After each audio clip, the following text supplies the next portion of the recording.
All right. This is addressing trigger points in what we call the stirrup of the lower leg, which includes trigger points both on the inner side and the outer side of the leg. So if you've identified trigger points in any of those places, we're going to do a catch-all here. You can do this with 2 lacrosse balls. You can do this with an alpha ball and a lacrosse ball. It doesn't really matter. You could do it with a ball on the outer side and just your thumbs on the inner side. But either way, we're going to stack pressure down through the sides of the leg. And what we're looking to do is create pressure on these muscles that are right on the side of the leg, okay?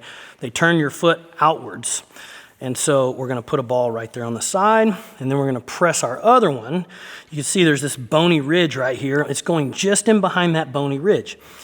This taps into a muscle that's buried underneath the calves, the posterior tibialis muscle that runs down here.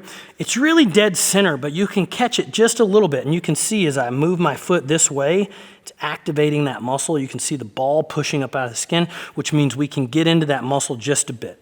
So you're gonna press this stack all the way through, and then as you contract and relax the foot, it's doing a tack and floss on the muscles both on the outside and the inner side of the leg.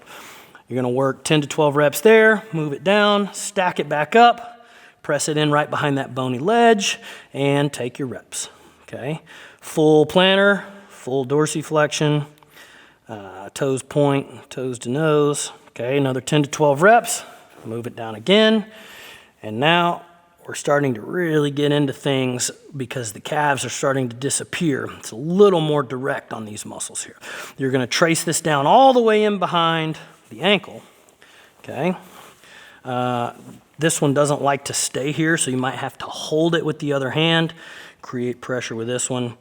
Just move it back and forth, releasing those muscles, releasing the trigger points. Always, if you find something that's really tender, you might spend a little extra time there just to be comprehensive on the trigger point itself, but ultimately you can work the trigger point direct, but then the more stress you can remove from the entire system, the better off you'll be.